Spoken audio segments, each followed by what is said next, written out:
नमस्कार शेतकरी मित्रांनो, आजच्या या महत्त्वपूर्ण व्हिडिओमध्ये आपण पाहणार आहोत गेल्या 3 वर्षापासून अनुदानाच्या प्रतीक्षेत असणाऱ्या राज्यातील शेतकऱ्यांकरता अतिशय महत्त्वाची अशी माहिती। मित्रांनो, जून 2020 वर्षापासून म्हणजेच 2020, 2021 व त्यानंतर 2022 या तीनही वर्षांमध्ये अतिवृष्टीमुळे शेतपिकाचे नुकसान झालेल्या शेतकऱ्यांना, आतापर्यंत अतिवृष्टी अनुदान न मिळालेल्या शेतकऱ्यांना, अनुदानापासून वंचित असलेल्या शेतकऱ्यांना अनुदान वितरित करण्यासाठी 21 फेब्रुवारी 2024 वार बुधवारी राज्य शासनाच्या माध्यमातून मंजुरी देण्यात आलेली आहे। यामध्ये आपण जर बघितलं तर वर्ष 2020 मध्ये अतिवृष्टी, त्यानंतर वर्ष 2021 मध्ये पुन्हा अतिवृष्टी आणि त्यानंतर 2022 मध्ये देखील अतिवृष्टी, या तीनही वर्षांमध्ये अतिवृष्टीमुळे शेतकऱ्यांचे खूप मोठ्या प्रमाणात नुकसान झालेले होते आणि यासाठीच राज्य सरकारच्या माध्यमातून हजारो कोटी रुपयाचा निधीचे वाटप देखील करण्यात आलेले होते। परंतु हा निधी वाटप होत असताना कोरोनाच्या कालावधीमध्ये खूप साऱ्या महसूल मंडळामध्ये पात्र झालेल्या शेतकऱ्यांना निधीचे वितरण करण्यात आलेले नव्हते।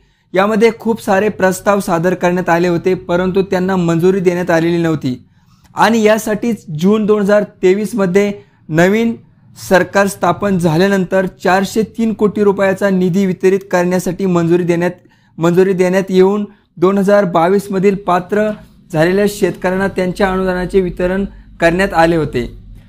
परंतु यानंतरही वर्ष 2020, 2021 त्यानंतर 2022 मधील खूप साऱ्या शेतकऱ्यांना अनुदानाचे वाटप झालेले नव्हते।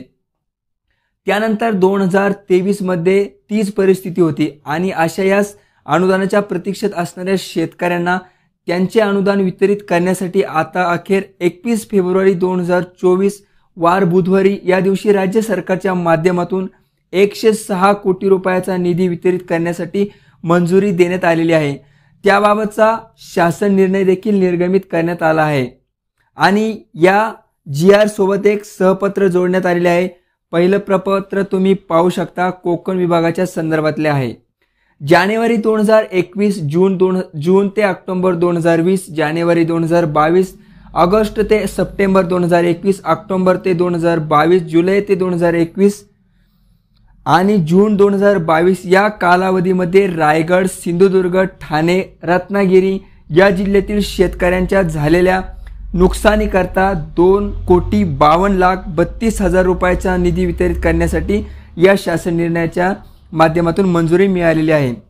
पुढील प्रपत्र आहे नागपूर विभागाच्या संदर्भातले, जून ते ऑगस्ट 2022 वर्षामध्ये, तसेच सप्टेंबर ते ऑक्टोबर 2022, जून ते ऑक्टोबर 2022, जुलै ते ऑगस्ट 2022 या कालावधीमध्ये सादर करण्यात आलेल्या प्रस्तावाकरिता ही मदत वितरित करण्यासाठी निधीची उपलब्धता करून देण्यात आलेली आहे।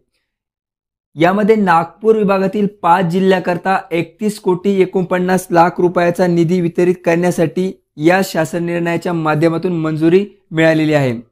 त्यानंतर नाशिक विभागातील जळगाव, नाशिक, अहमदनगर, धुळे आणि नंदुरबार या जिल्ह्यातील वेगवेगळ्या कालावधीमध्ये सादर करण्यात आलेल्या प्रस्तावाच्या अनुषंगाने, ज्यामध्ये जानेवारी ते ऑक्टोबर 2021, जानेवारी ते मे 2021 यानुसार या शासन निर्णयामध्ये नमूद केलेल्या वेगवेगळ्या कालावधीनुसार नाशिक जिल्ह्यातील 5 जिल्ह्याकरता 52,36,00,000 रुपयाचे निधी वितरित करण्याची मंजुरी आता देण्यात आलेली आहे।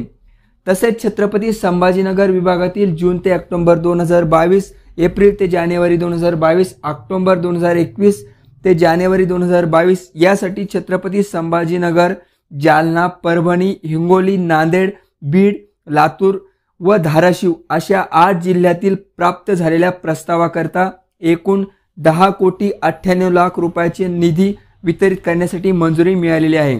शेतकरी मित्रांनो, अमरावती जिल्ह्यासाठी सादर करण्यात आलेल्या प्रस्तावासाठी 2,85,000, तर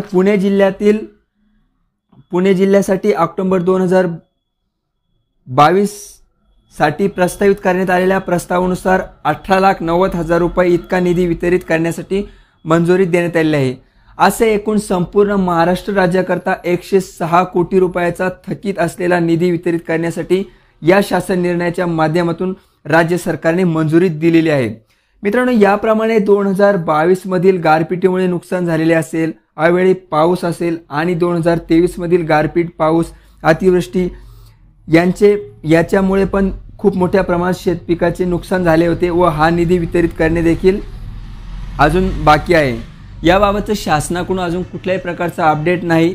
जर याबाबत अधिकृत माहिती आपल्याला जर मिळाली तर त्याबाबतचा व्हिडिओ आपल्या चॅनलवरती प्रसारित करण्यात येईल। तर शेतकरी मित्रांनो, जून 2020 वर्ष, त्यानंतर 20 वर्ष, 21 वर्ष व 22 वर्ष या तीनही वर्षामुळे जे काही अतिवृष्टीमुळे बाधित झालेल्या शेतकऱ्यांचं प्रलंबित अनुदान होतं त्याबाबतचा हा शासन निर्णय आहे। ज्याही शेतकऱ्यांचं हे प्रलंबित अनुदान बाकी होतं अशा शेतकऱ्यांना आता हे प्रलंबित अनुदान मिळण्याचा मार्ग या शासन निर्णयाच्या माध्यमातून मोकळा झालेला आहे। तर शेतकरी मित्रांनो, असं महत्त्वपूर्ण असं अपडेट आजच्या चॅनलच्या माध्यमातून घेऊन आलो होतो। या ठिकाणी आपल्याला माहीत असेल शासनाच्या वेगवेगळ्या योजना व शासन निर्णयाची माहिती आपण नेहमी घेऊन येत असतो, त्यामुळे आपल्या चॅनलला सबस्क्राईब करायला विसरू नका। पुन्हा भेटूया एका नवीन व्हिडिओमध्ये एका नवीन माहितीसह। तोपर्यंत धन्यवाद।